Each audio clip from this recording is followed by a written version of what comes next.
What do we need? We need to stop singing copyrighted songs. Yes, we do need to. It's the Tifo Football Show, starring JJ Blue and Alex Stewart, and your host, Joe Devine.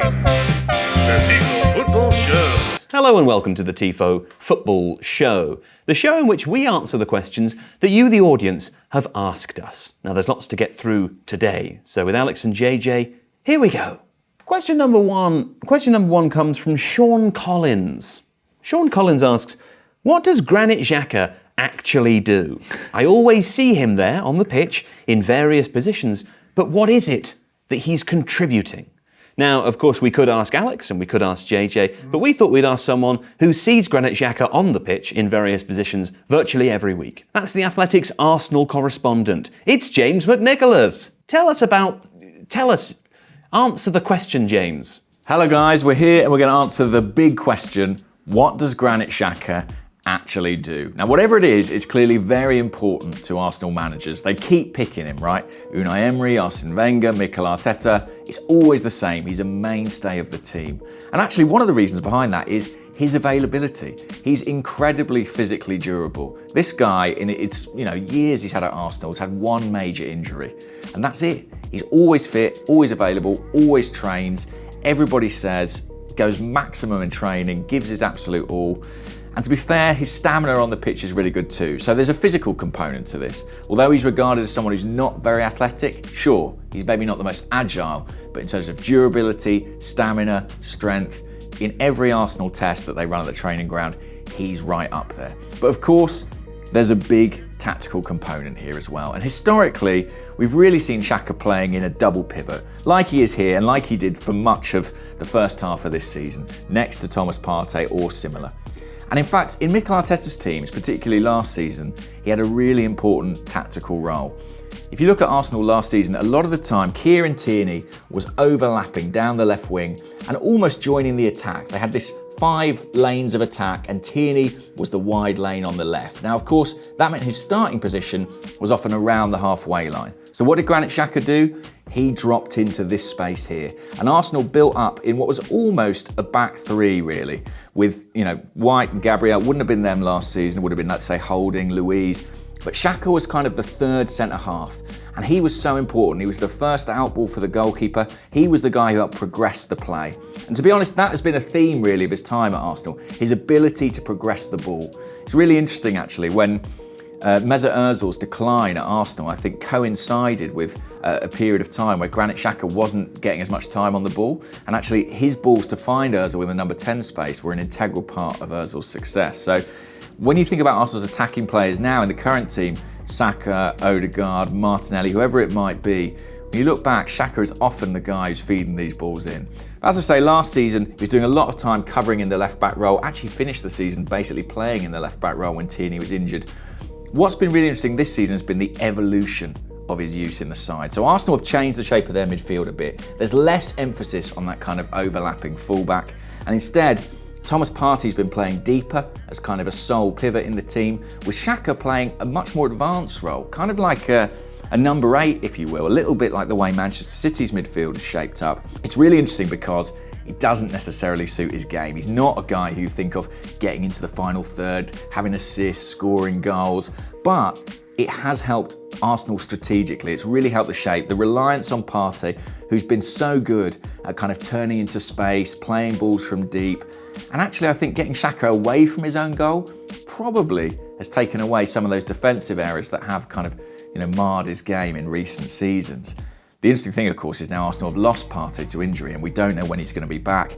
That raises big questions over Granit Xhaka's role. He played at left back in a couple of games recently. Is he going to stay there? Can Arsenal cope without him in midfield? That's going to be a massive question for Mikel Arteta to answer. Now, we're talking a lot about his positive qualities. He's not perfect, right? You'll all have seen the high-profile defensive errors, maybe the odd sending off. I think he's an emotional player, Xhaka. That's my perception of it. You see his reaction to the fans when he was substituted against Crystal Palace a couple of years ago, throwing his shirt. there's emotion there, and there's good and bad to that. It makes him adored in the group. They love him in the dressing room. They see him as a warrior. They see him as a leader. But when the pressure's on, sometimes his head goes. And we've seen that with him lunging into tackles or, pushing a player, getting sent off for it. The problem that's created for Arsenal is that he now has a reputation. He has a reputation with officials. There are a lot of tackles that you see going on any given weekend that maybe get waved away or just a yellow card. And I tell you now, every Arsenal fan is watching that and thinking, if that was Granit Xhaka, it's probably a red card. And we sort of make a joke of it, but it's a really interesting question for Arsenal to face. At what point does a player's reputation with referees become a problem? And that's something Arsenal have to consider when they think about Xhaka's long-term future. If you have him there, he's the kind of player who leaps into challenges, and let me tell you, from what we can see, officials aren't going to hesitate to give him a yellow or a red card. I think he's a little bit harshly treated at times. And when you think about the defensive errors, yes, there have been some. Certainly, you think of the one against Burnley last season where he played the ball, I think it was to Chris Wood, and it essentially played it off him and into the net. Terrible giveaway in his own penalty box. He has those moments, but managers are prepared to accept it. Why? Because he always will receive the ball. It's really interesting, when you watch Arsenal, even when they're struggling to play out from the back, if Xhaka is in the midfield, he'll be the guy dropping in saying, give it to me. It's a risk, because as we said earlier, he's not agile, he's not like Thomas Partey, he's not great turning away from pressure. If he's pressed, he might concede possession, but he still has that courage to play. He still has that capacity to say, give me the ball, I want the responsibility. And for a manager, that's huge. And that's why they all trust him. And it's why, to this day, for now at least, Granit Xhaka remains very important to Arsenal. I think it's interesting that Granit Xhaka has gone from being a man who is basically fighting with his own fans. Not fighting, but... he was on the verge of leaving the club. Yeah, I think we took him out with the board team hands because we were so sure he was going to Roma or something. Yeah. He's always really high on things like touches and passes. He is sort of the metronome, a bit like... Oh, yeah. A bit like Andrea Pirlo, who literal nickname is the... Yeah.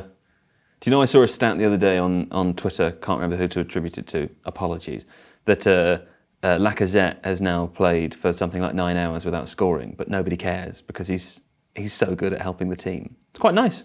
I'm not sure that's accurate. Well, because I've said it, I wouldn't trust it.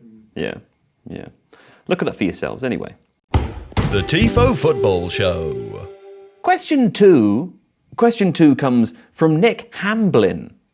Nick Hamblin asks, does the World Cup being played in the summer, or in the case of Qatar, as still very warm winter, give certain countries more used to such conditions, an increased likelihood of winning? I think what Nick is asking here is, if you live in hot, do you play better in hot?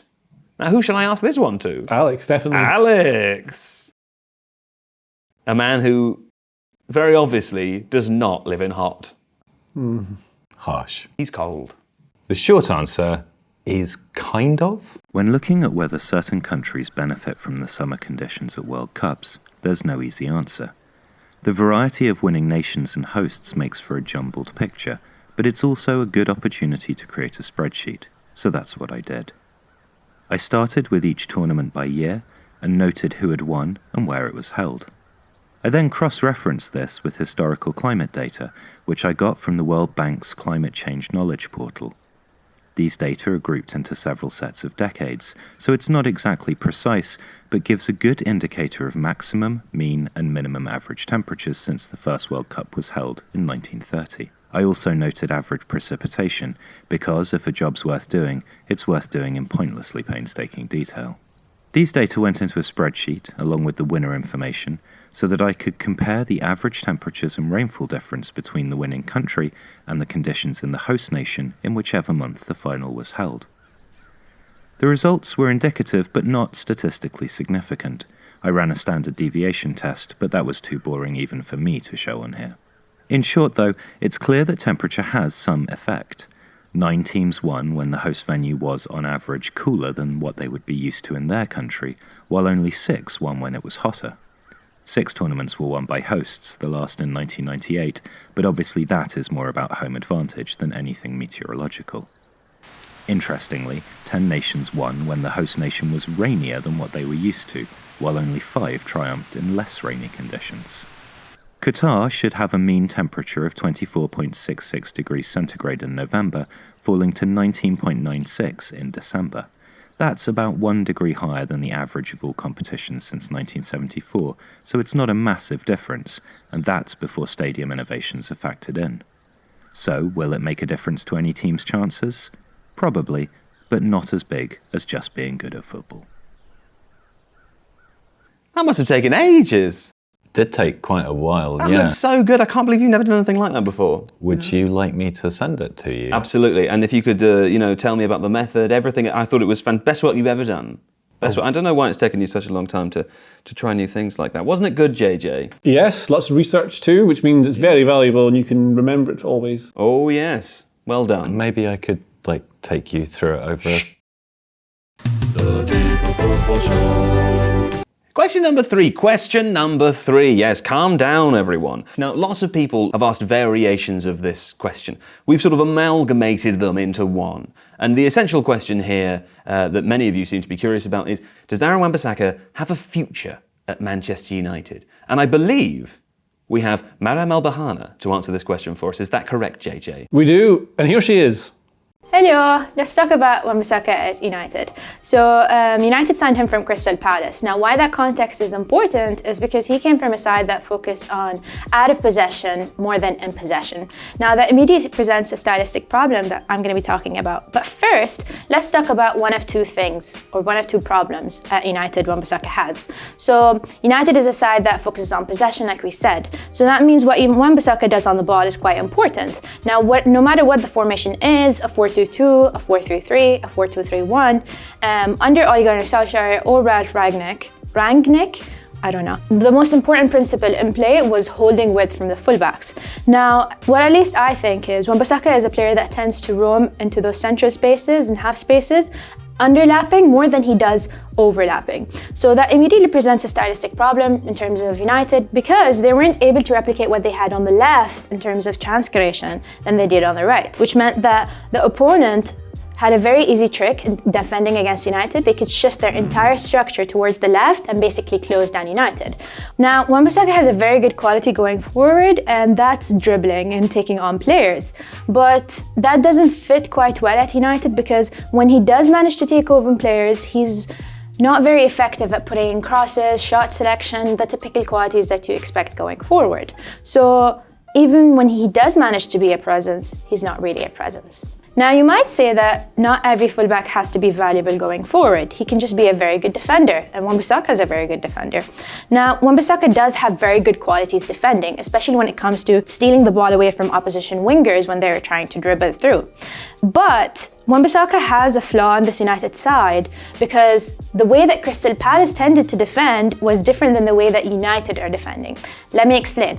So let's imagine that United are in a rest defense, right over here, wingers tracked back, all of the fun stuff. Let's say you have very simple attacking structure. Opposition winger manages to bypass both the winger and the fullback. That means he has options on the ball. Now, because a player like Wan-Bissaka is very good at getting the ball away from forwards, that is what I think at least is his instinct when he's trying to defend. That, however, can be problematic because then he can tend to be too drawn to the ball, and United tend to be a bit narrow, which means that the opposition winger has very good space to run into and then score from there. And that kind of leaves a big hole at United's defense, not that big, okay? And that sequence is the same exact way that United have conceded goals from previously. Most notably when they lost 3-2 against RB Leipzig in the Champions League. Now, a lot of what I said can actually be backed up by data. Let's take a look at that. Okay, so data. Okay, so I have a scatter, very basic, expected assists per 90 and chances created per 90. So what does this mean for Wan-Bissaka? He's not a very high volume chance creator, but the chances that he is creating are not of very high quality. And he ranks lower than Diogo Dalot, which makes sense why he's been picked ahead in the team.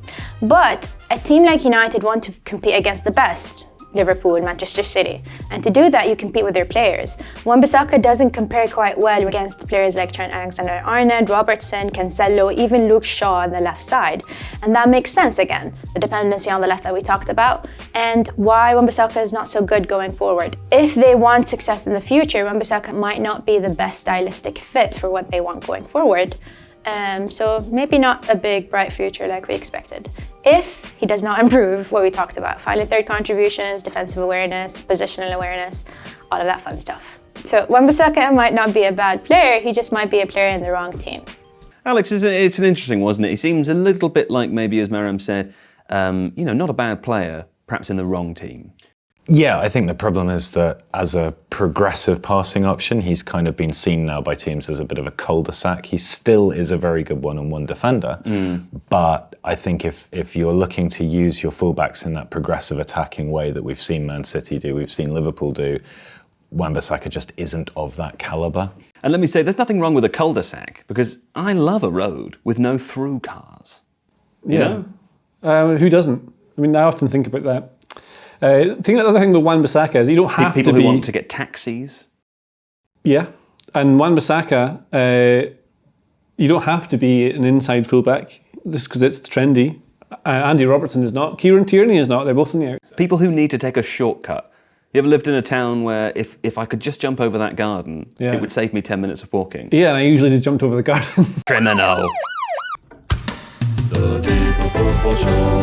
Question number 4 now. Comes from Finn Lowndes. Finn Lowndes asks, what up-and-coming players are likely to ensnare the Ballon d'Or for a generation? JJ? I've had a look at this and I thought the best way to do it was by drawing a musical thing. Yeah? Yep. That's the best way? Let's do it.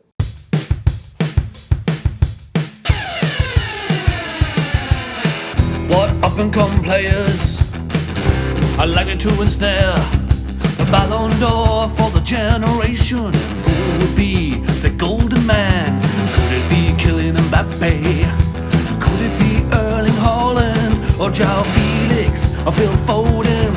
Or maybe Jude Bellingham? No, it's gonna be Pedri. 'Cause you know it's gonna be Pedri. You know it's gonna be Pedri.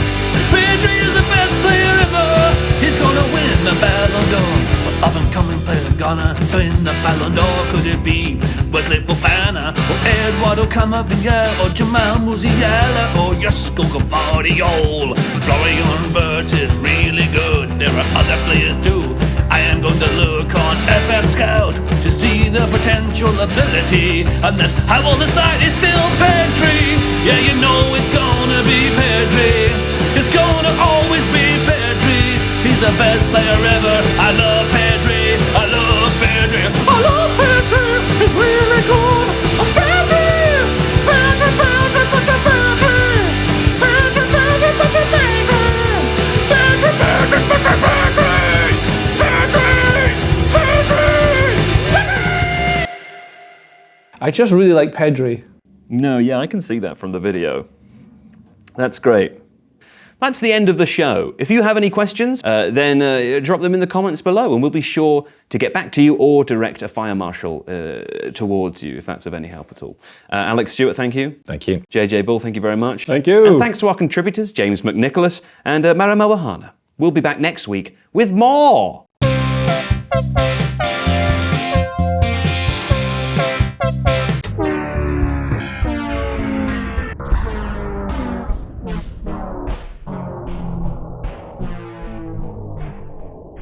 If you like this video, please consider subscribing to the channel. The Athletic brings you the best sports journalism in the world in a personalised experience, connecting you with the stories and teams that you care about the most. There's coverage of 13 sports, plus direct access to world-class journalists through live Q&As, discussions and podcasts. Not to mention, it's all ad-free. And you can try it now for free for 30 days by clicking the link in the description.